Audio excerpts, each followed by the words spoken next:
Ion trapping, a very fundamental concept integral to the understanding of pharmacology. इसमें बच्चे बहुत परेशान रहते हैं। I remember in my MBBS days, UG days में मुझे बहुत तकलीफ होती थी ये कॉन्सेप्ट समझने में। तो आपके लिए बहुत ही सिंप्लीफाइड वे में इसको एक्सप्लेन कर देता हूँ। आयन ट्रैपिंग मतलब आयन हो गई ट्रैप, आयन बेचारी फंस गई। एक बहुत खूबसूरत फिल्म थी राजकुमार राव की, मैंने देखी है, absolute thriller lovely movie trapped, Anurag Kashyap की फिल्म है ये। तो इसमें तो हम आयन ट्रैपिंग की आज बात करेंगे।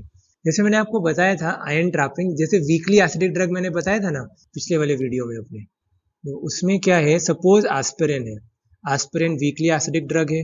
वीकली एसिडिक ड्रग आ गई स्टमक के अंदर, स्टमक के अंदर उसको मीडियम कैसा मिला, एसिडिक मीडियम मिला ना, जिसका पीएच 1 से 2 है। तो इसने कहा बल्ले बल्ले हो गई मेरी, बल्ले बल्ले हो जाएगी, बल्ले बल्ले हो गई मेरी, बल्ले बल्ले। तो एस्पिरिन बोलती है मेरी बल्ले बल्ले हो गई, क्योंकि अब मेरे को एसिडिक मीडियम मिल गया। सो एसिडिक मीडियम में acidic drug comes in the lipid soluble form, फटाक से वो लिपिड सॉल्युबल फॉर्म में कन्वर्ट हो गई।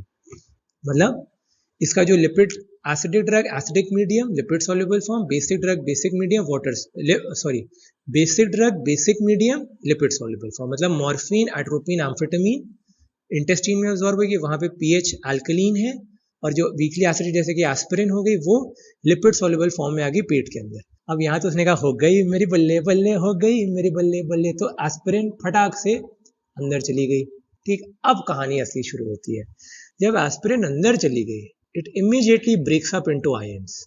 एस्पिरिन फटाक से खट खट खट खट खट खट आयन से ब्रेक हो गई। अब जैसे ही एस्पिरिन आयंस में ब्रेक हो गई तो ये किस फॉर्म में कन्वर्ट हो गई, very good, this is converted into the water soluble. जब एस्पिरिन आयन वाटर सॉल्युबल, अब मैंने आपको क्या बताया था, यहाँ की जो मेम्ब्रेन है, ये देखिए, ये जो मेम्ब्रेन है स्टमक की, this is made up of phospholipid, cell membrane is made up of a bilayer of phospholipids. अब ये लिपिड की जो मेम्ब्रेन बनी है, अब इसके थ्रू वो जोर लगाएगी बट जा नहीं पाएगी। क्यों? क्योंकि अब हाइड्रोफोबिक हो गया सेल मेम्ब्रेन, हाइड्रोफोबिक है उसका आउटर पार्ट, तो वो हाइड्रोफोबिया, उसको डर लगता है पानी को, थक्का देता है, रिपेल करता है। सो अब बेचारी आयन यहाँ पर आकर के हो गई trap.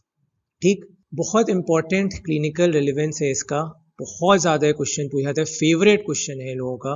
Non steroidal anti inflammatory drugs, NSAID, और better known as non steroidal anti inflammatory drugs, why do they cause peptic ulcer? सारे non steroidal anti inflammatory drugs भला पेप्टिक अल्सर जैसी बीमारी क्यों करते हैं? Simple reason, ion trapping. ठीक, so non steroidal anti inflammatory drugs cause peptic ulcer, why?